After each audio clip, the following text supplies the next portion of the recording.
Assalamu alaikum la team amateur, j'espère que vous allez bien. Votre débrief dans un instant. Le Real Madrid qui s'est fait accrocher aujourd'hui sur la pelouse du Rayo Vallecano, franchement, moi, en toute honnêteté, en tant que supporter du Real Madrid, je suis déçu. Je suis déçu de ce match. Un match pauvre, un contenu pauvre, un plan de jeu de Xabi Alonso, tu ne comprends pas. On est au mois de novembre et toujours, cette équipe du Real Madrid dans le contenu, ça laisse à désirer. C'est vrai qu'il vient d'arriver dans ce club.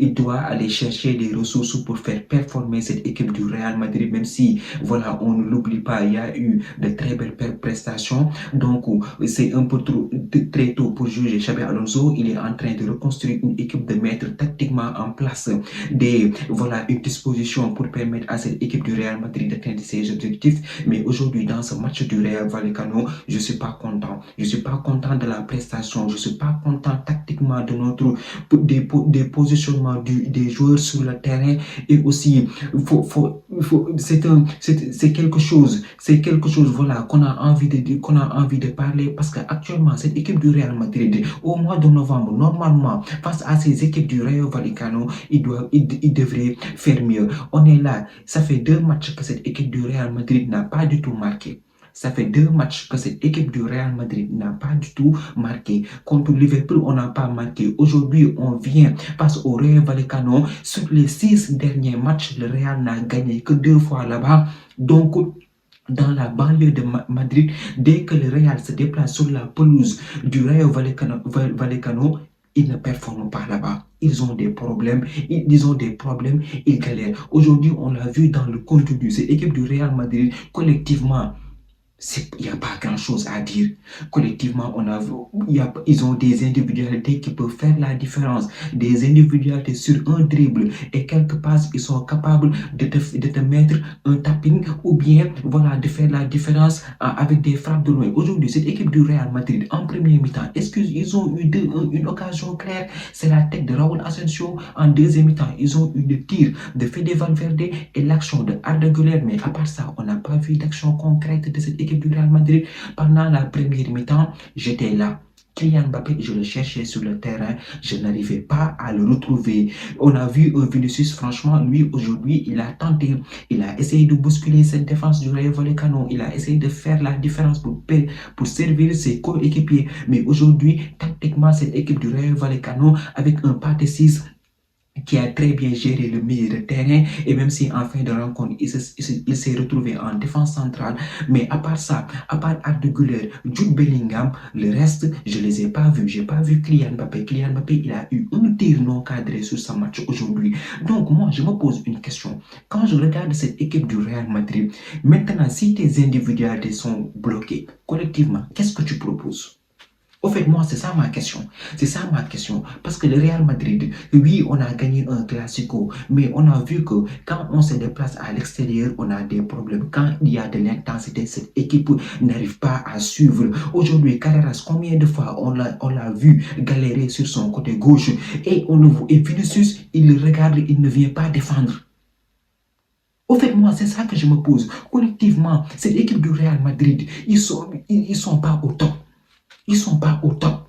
Parce que les attaquants ne viennent pas au marquage défensif, faire des tâches défensives. Sur le pressing aussi, il y a des choses à dire sur le pressing du Real Madrid. Il y a un moment, on avait des tours au milieu de terrain. Il y a un décalage, un Jude Bellingham qui fait le pressing, et derrière, ça ne suit pas, ça crée un trou. Ils en profitent pour nous faire des passes qui cassent des lits ou des passes derrière le dos de la défense. Combien de fois sur le côté de Carreras, il y a eu des passes à profondeur? Normalement, cette équipe de Rayo Vallecano, ils auraient dû marquer, ils ont eu des occasions durant ce match. Ils ont eu des occasions, notamment même en fin de match, on n'a pas vu un Real de Madrid conquérant qui avait envie d'aller chercher les 3 points. Donc, une équipe du Real Madrid qui, pour moi, Xabi Alonso, il devrait faire mieux. Le contenu est très pauvre. Aujourd'hui, c'était un non-match. Ils n'ont pas du tout fait un bon match.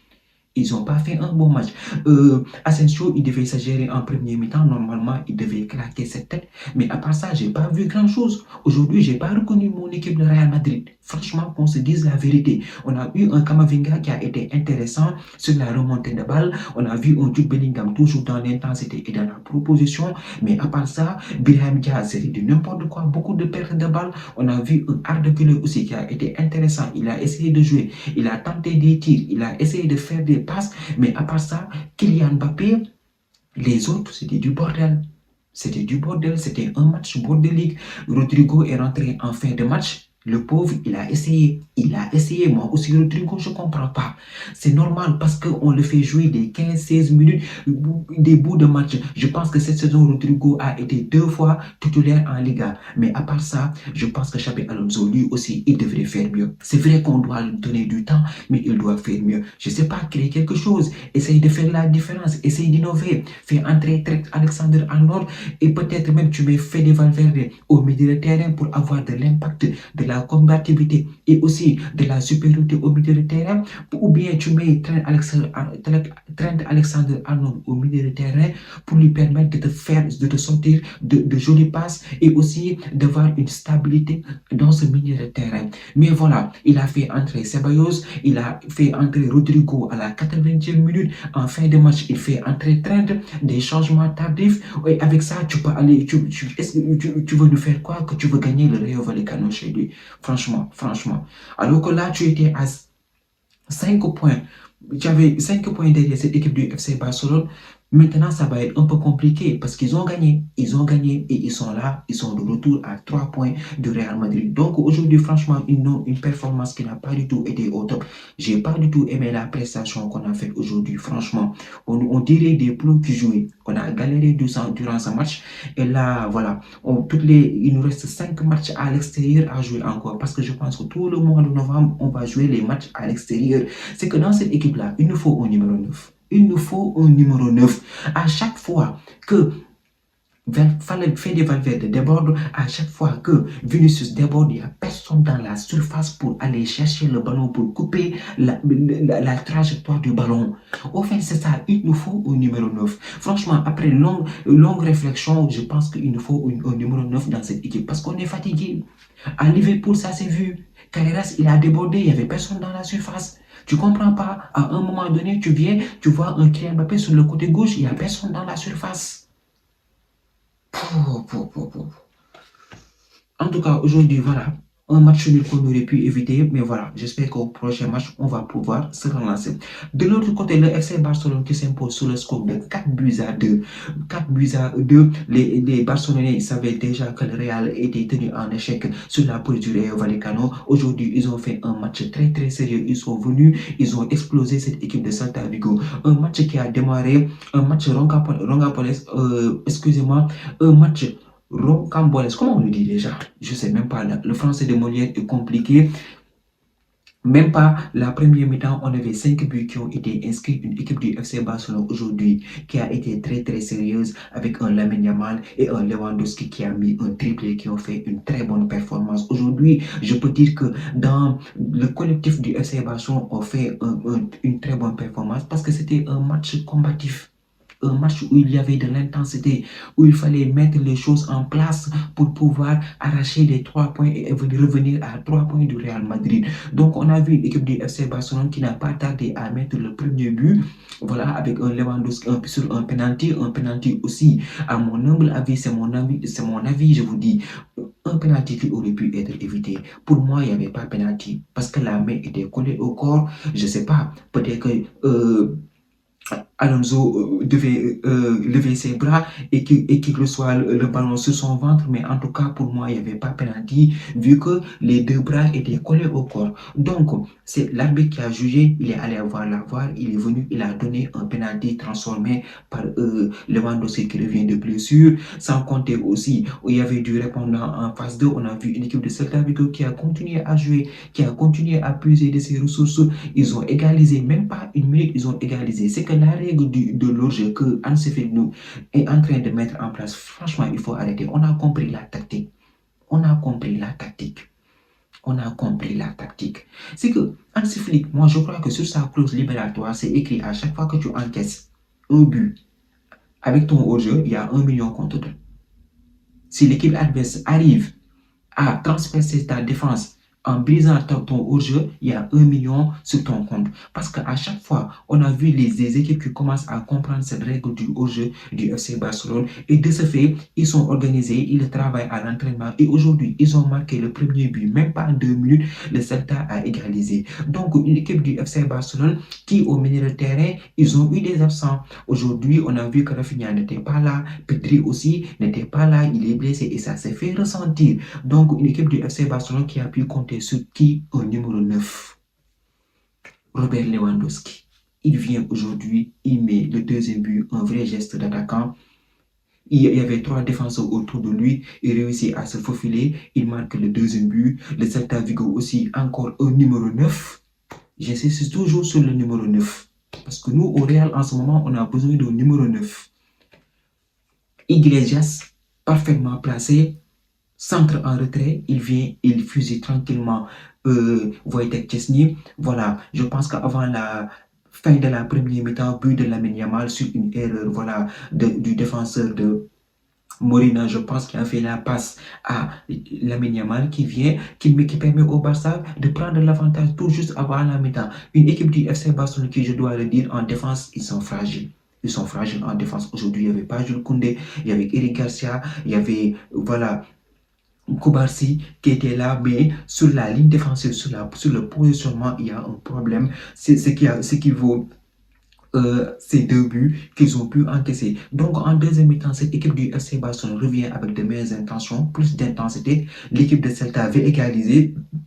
Au milieu de terrain, on a vu un Frenkie de Jong qui quitte son milieu de terrain pour aller couvrir le hors-jeu. Parce que dès qu'on a vu que dès qu'un attaquant ou bien le latéral de Celta Vigo s'échappe, il y a une désorganisation dans la défense du FC Barcelone. Donc, de ce fait que à chaque fois que cette équipe de Celta Vigo a le ballon, on voit un Frenkie de Jong qui revient dans la défense pour aller essayer de couvrir le hors-jeu. Donc, on a vu aujourd'hui une équipe du FC Barcelone qui a été très réaliste, qui a pu compter sur un Robert Lewandowski qui est en très grande forme de son retour de blessure.